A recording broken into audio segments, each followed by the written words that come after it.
to be a freelancer, you're running your own little business. It's a great feeling for them as well to have that level of control. This is how haphazard we were. The phone wasn't plugged in behind, like the office phone. Within the space of plugging that phone in the end of the day, the phone started ringing. I picked it up, it was Mercedes. The creative side of it, we couldn't have done what we did without using you guys. I understand when you are a freelancer, you are super busy delivering the work, but there are some basics that you've just got to do. Your portfolio has to be up to date, and that for me is crucial. What's next for We Are the Allies? We'll evolve as the industry evolves. That's what we've always said. We're not just going to go out there and get lots of freelancers signed up that we can't get work for. We sat in Manchester and Leeds and we interviewed over 480 candidates. We took on 135 at launch. That's how many people we said no to. Hi and welcome back to another episode of I Shouldn't Say This But. My name is Katie Leeson and we are here in the beautiful Molly's in Manchester.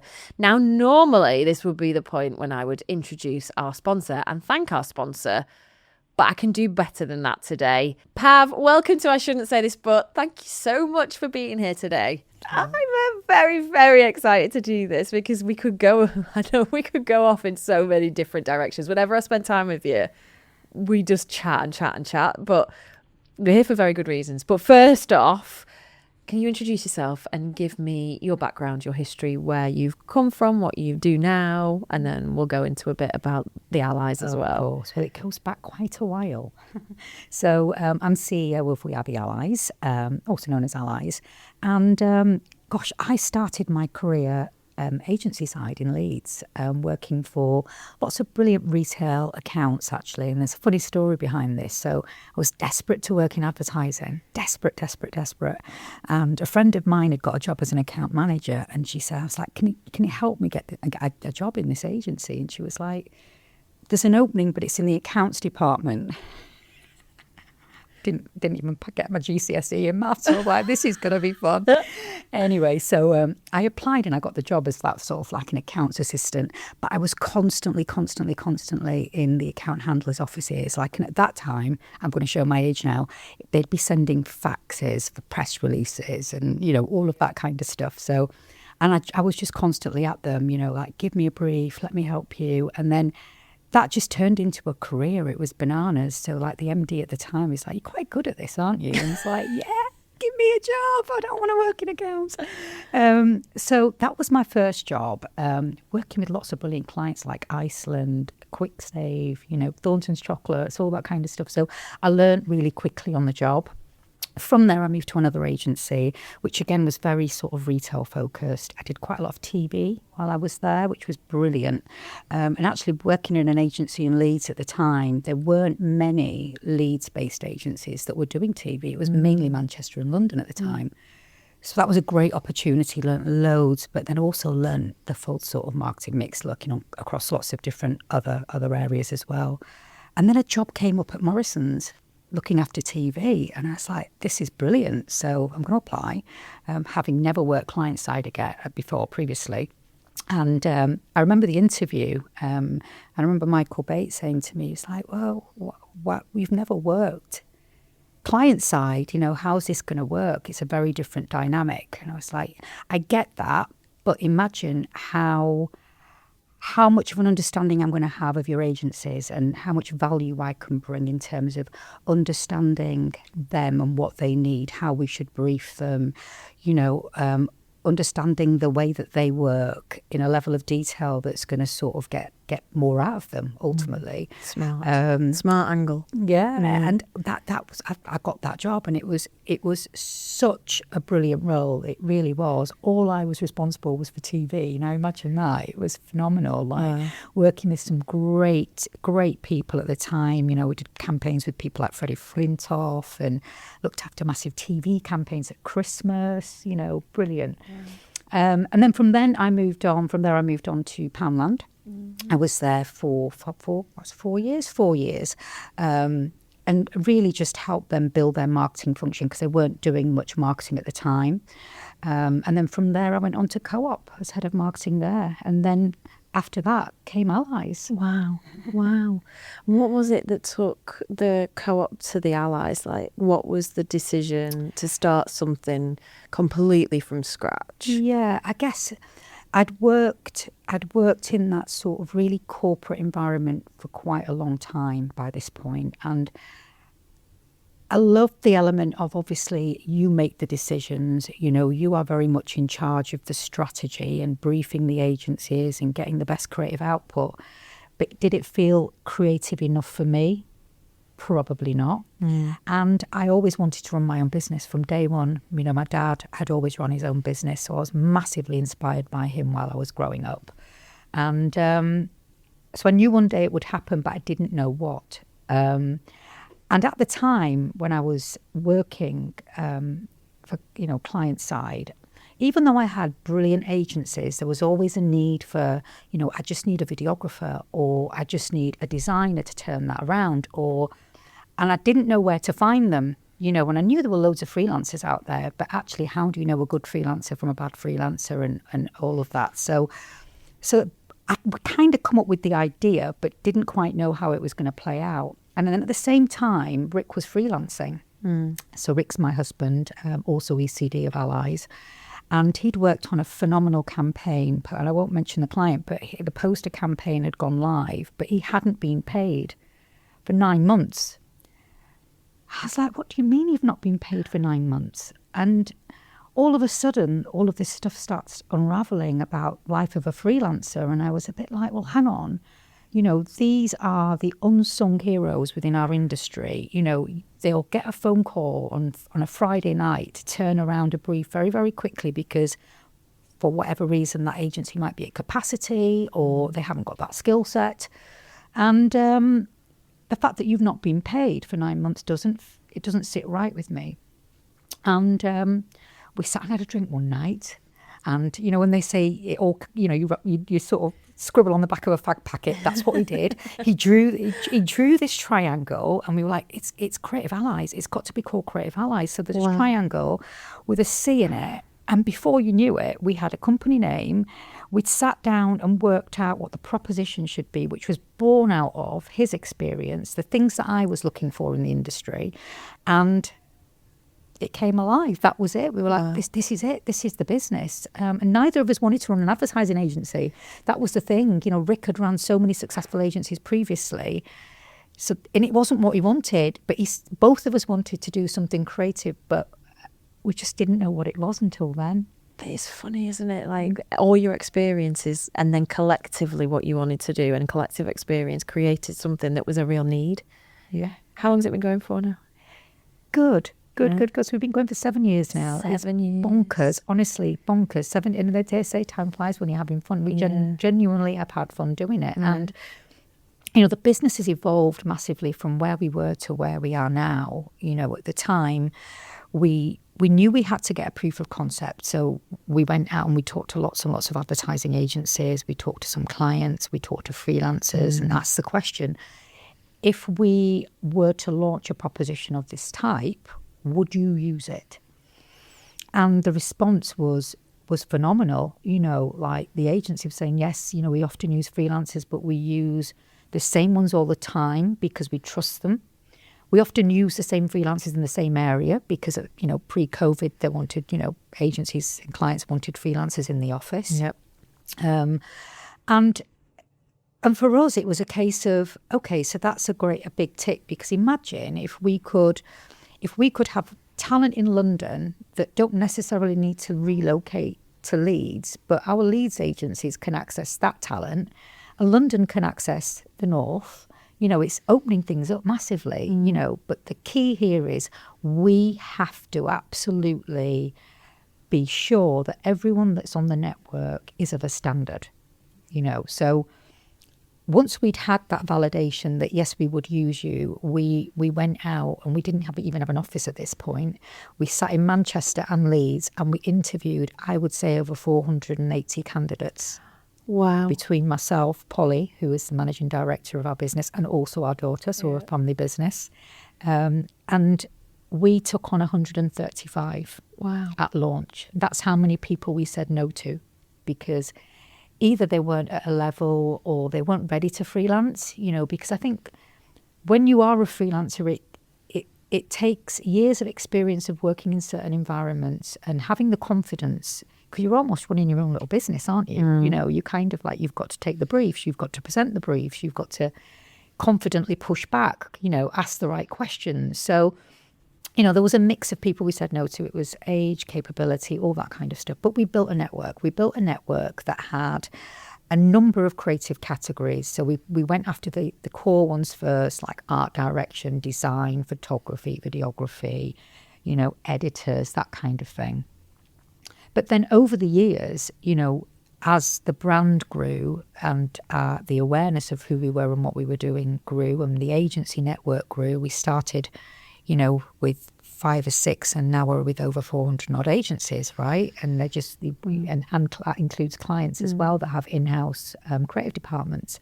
And the network's grown to 500, which is again, and we've now got 46 creative categories, and the categories have grown through demand.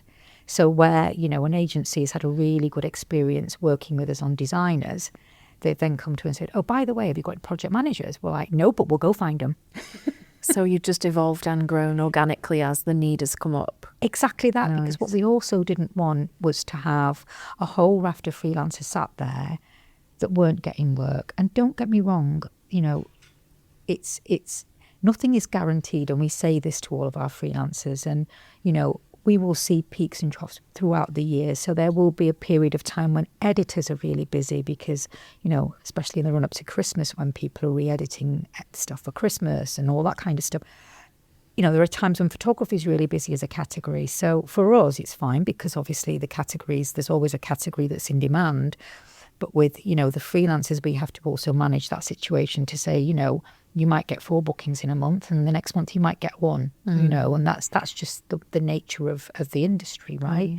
We call ourselves a fourth emergency service. Agencies will call us when they're in absolute need of that talent. Well, that's how we met.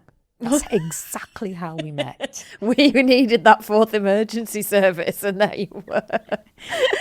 When I was at Social Chain, that's how we met, wasn't it? You'd just started out, I think. It would have been about 7 years ago. Yes, we had just started out, and I remember coming in to see you, and you were like, we've got a fantastic team, and you had a brilliant team at the time, but the creative department just needed, I guess, a senior head to come in and just, where should everybody, how should it be structured and all of that kind of stuff. And we sent Rick in, didn't we? And Rick got to know the entire team, and, and the team still reach out to him, and we've now got quite a lot of those people on our freelance network. I know. Brilliant. And I love that. I love the fact that the talent that we had, you saw talent and they're now doing work for you.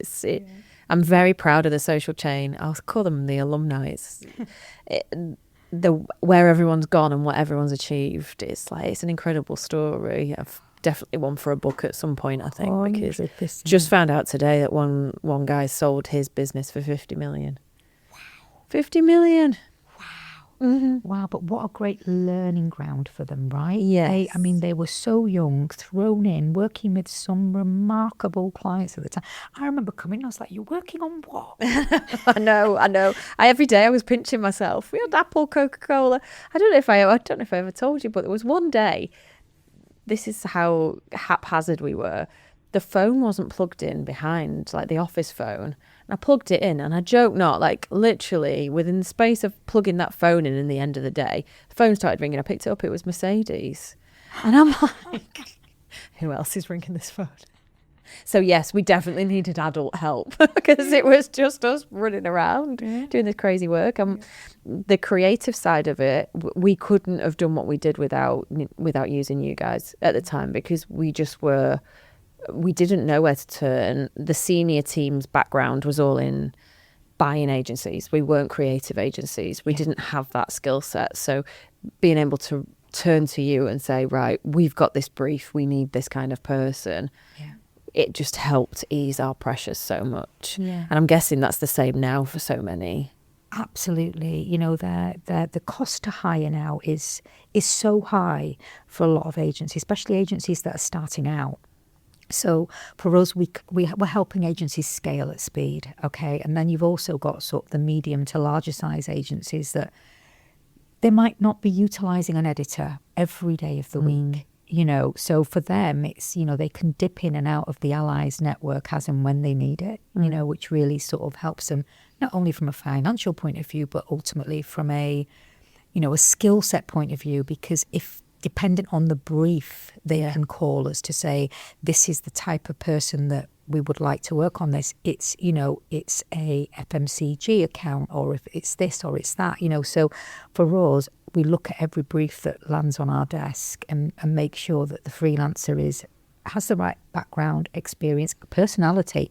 Wow, personality is massive for us, right? Because often what you find is, you know, you get freelancers that just they're just huge. They bounce into a room with, you know, and they're so bubbly and all of that kind of stuff.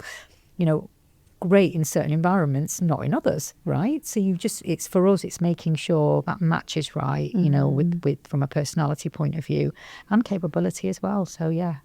And that is so important. The fact that you bring in freelancers in who will be in your company, in your agency for a short amount of time, but the impact that they can have in terms of culture is massive. So the fact that you also consider, you're a bit like a matchmaker, really.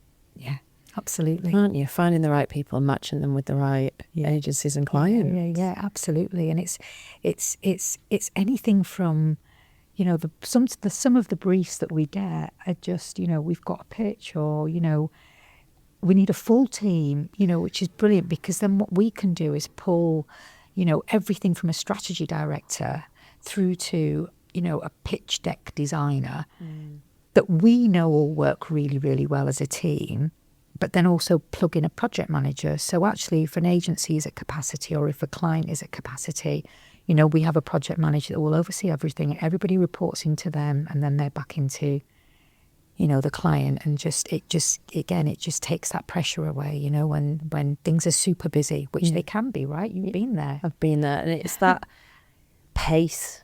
It's when you're growing so much that you can't hire on time. Yeah. And it's impossible. It's like, it feels like you're running on the fastest speed on a treadmill, and people are throwing stuff at you while you're trying to run, because you just can't keep up with the need from what the client wants. But you've got targets to hit, so you need the business, but you can't hire at the pace, and you want to hire the right people because you hire based on culture. So that as a capability is an absolute godsend. Massively. And, you know, to your point, you know, when you're trying to senior hires, you know, they've got a 6-month, 3-month notice period, and you've got this massive hole in the team where client needs service, right? So, and the team need it. Exactly. A lot of the time with the senior ones, the team need it, because you've probably, I was talking to an agency this week, they're growing so fast and their team have organically grown with them. So now they're getting briefs from these massive clients, but aren't in a position to be able to strategically step back and think, right, I need this, this and this. Yeah. Or I can do that, because they're still in the weeds of doing the day-to-day, because it's what they've always done. And it's that, I think it's pace, like you outrun when it's fast growth like that. So being able to plug and play with you guys is absolutely, I'll have to talk to you about that agency after. So the market, we touched a little bit there on the rise of freelancers, and there's a couple of things I want to talk about. One, from why do you think people are going into that world? From an employer's point of view, I can see why, because it's getting harder to hire, it's more expensive to hire, it's taking longer, and it's also really tricky now with the new employment laws to get and keep the right people. Absolutely. So from that side of it, I can kind of understand why we're moving more in that direction. But from a freelancer's perspective, why are people moving more into freelance? Do you know? Flexibility is a massive thing, massive thing. You know, I think since COVID, the fact that you can work now from anywhere. You can work, you know, we've got freelancers sound engineers in Canada that are working into our agencies in Manchester, right? So the fact that they've got flexibility in terms of they can be at home if they need to, flexibility in that they are working with, you know, a global market now versus, you know, just such and such that might be an agency that might just be on their doorstep, you know. So I think flexibility is key massively.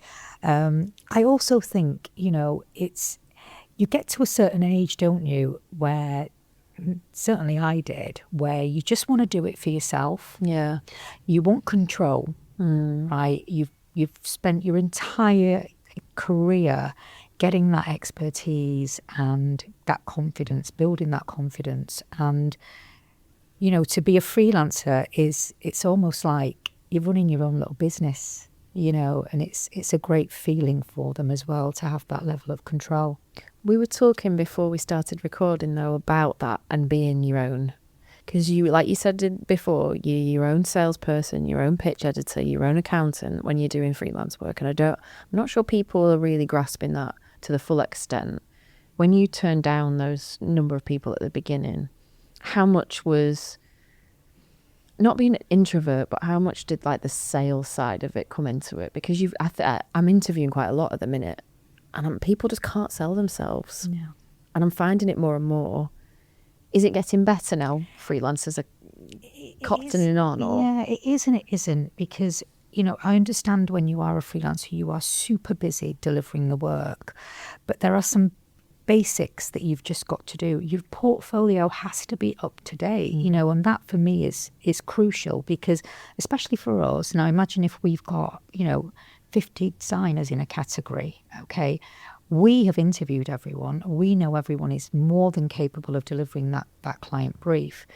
However, we send those portfolios for the ones we've selected to that client. They're going to pick the portfolio that screams the best work, right? That's it. So for us, it's about portfolio, get that right. You know, some don't have their own, you know, Instagram and things like that. You know, you have got to. We can only do so much. You know, we really can.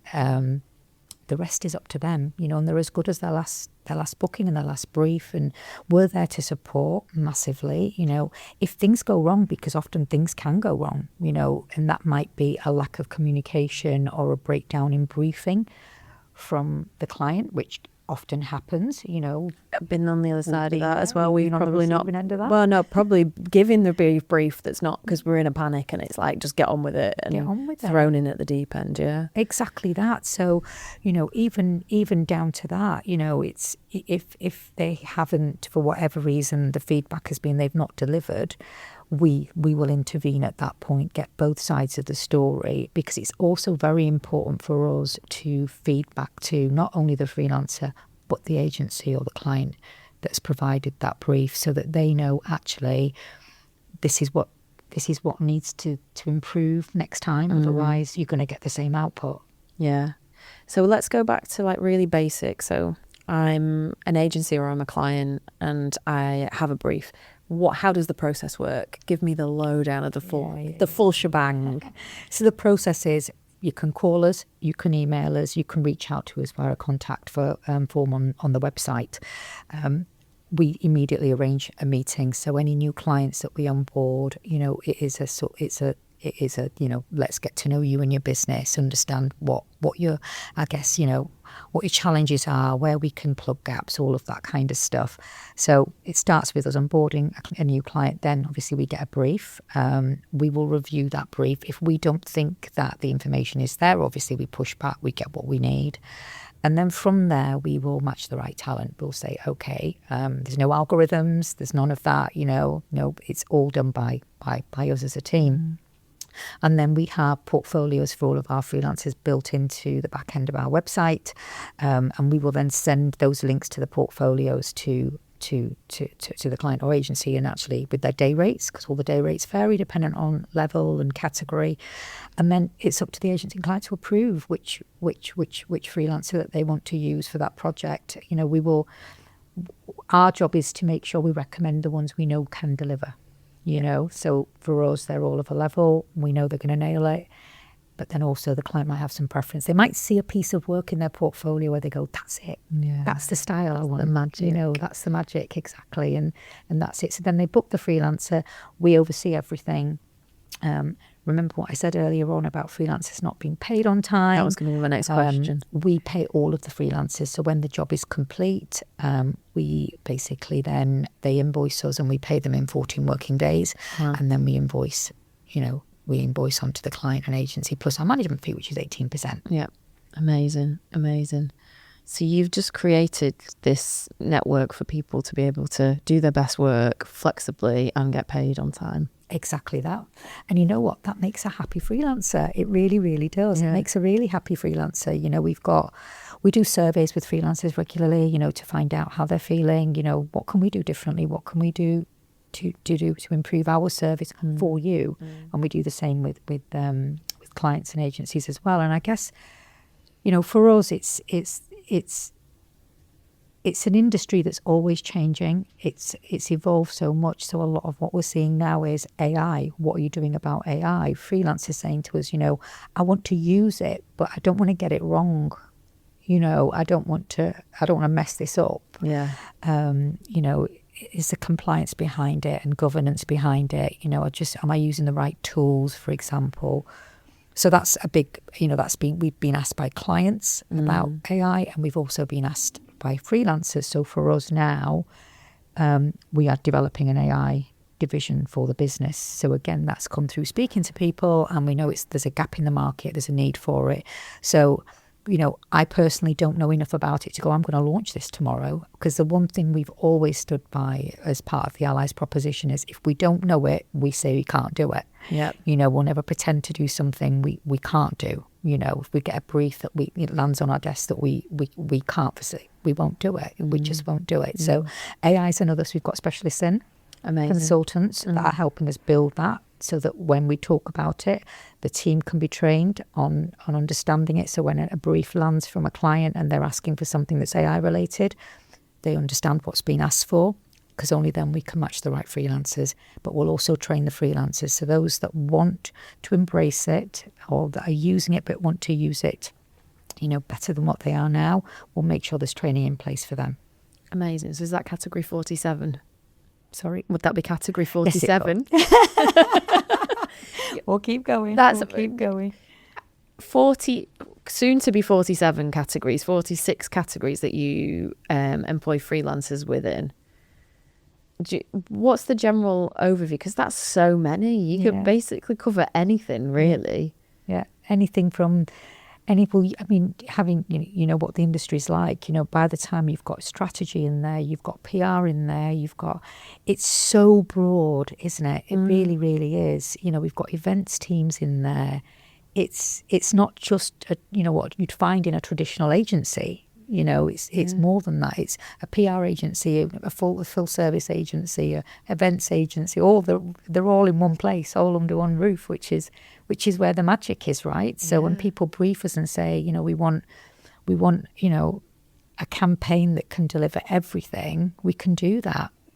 So because we've got the individuals within the team that can deliver it. So.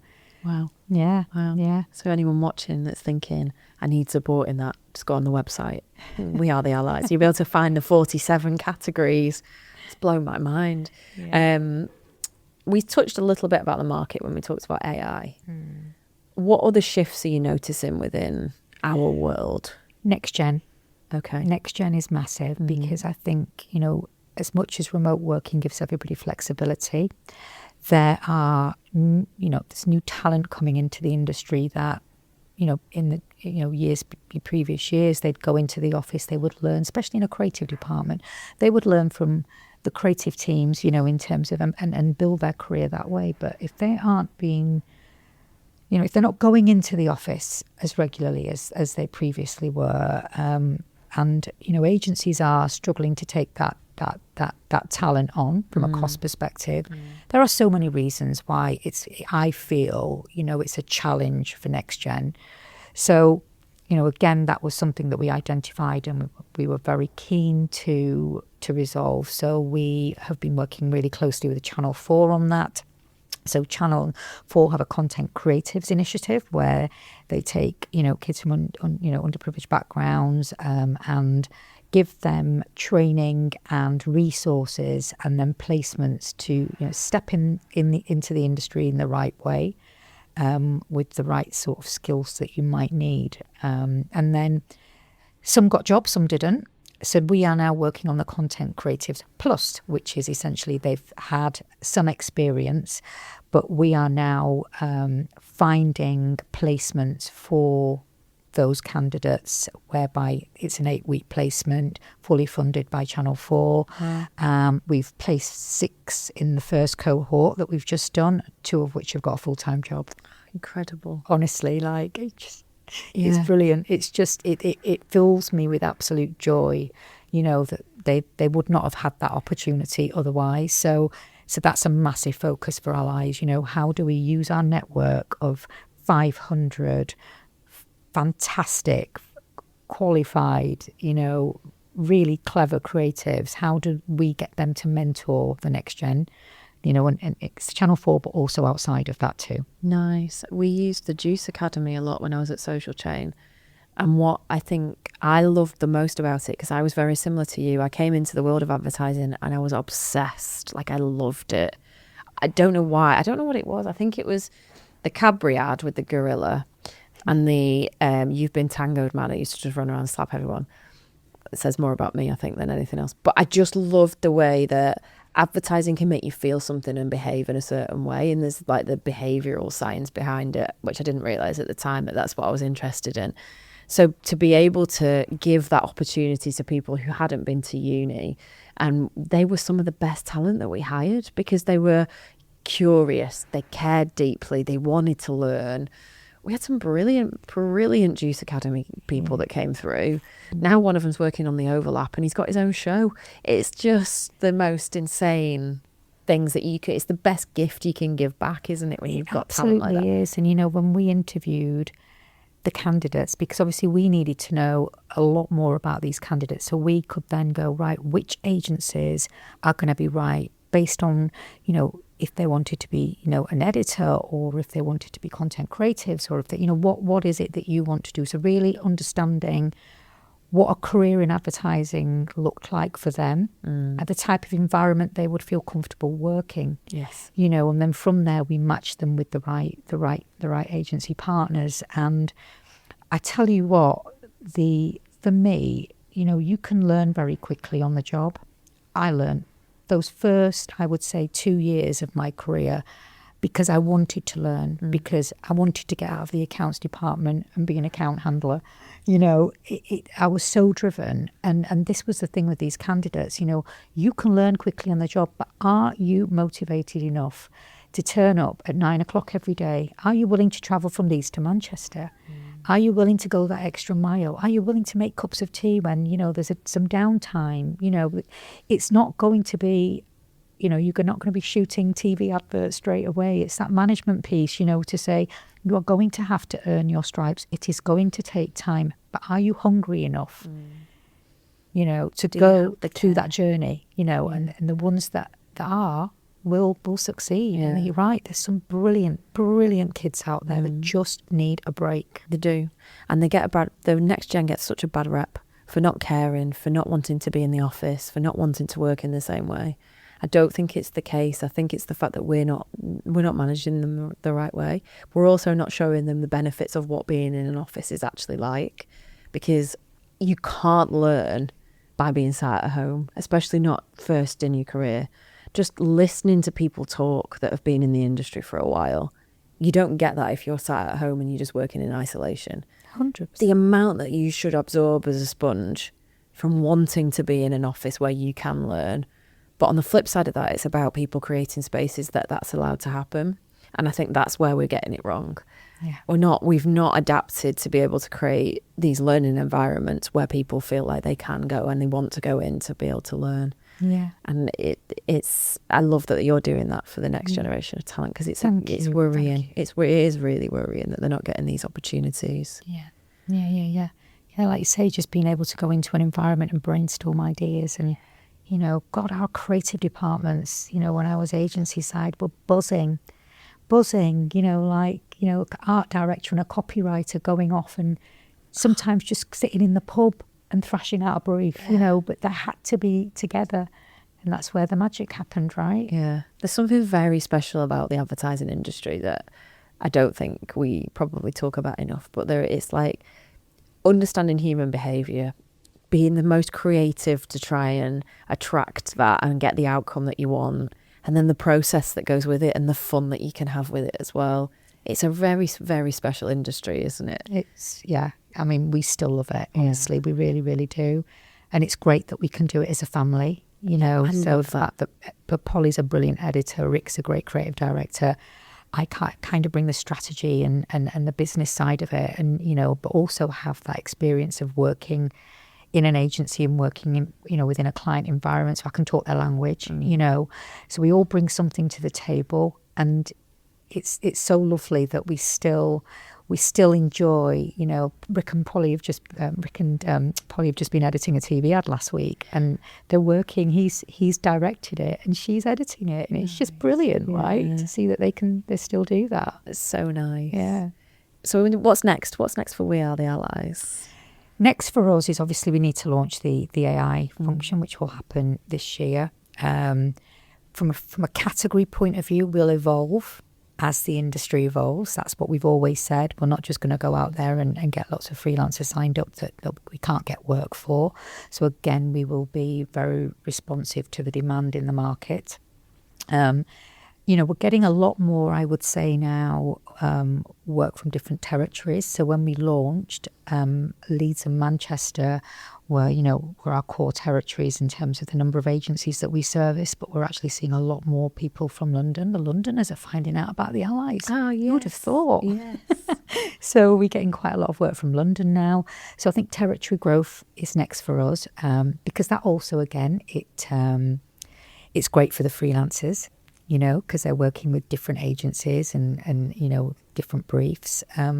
But it's also great for us as well, that we're not just, badged as a sort of northern brand, which we love the north, don't get me wrong, but actually now that we're seeing more and more people, embracing what we do and the fact that it's a bit different. Yeah, and the fact you can help more people than just outside the north. You can expand to help more agencies, more clients. Exactly. So just growing that penetration outside. I can only see it growing as well, given the market, given what clients and speed and the way things are moving there, but also the big shift into freelance work. I can really see that happening. So I just want to say a massive thank you for sponsoring the podcast, because it's we couldn't do this without you.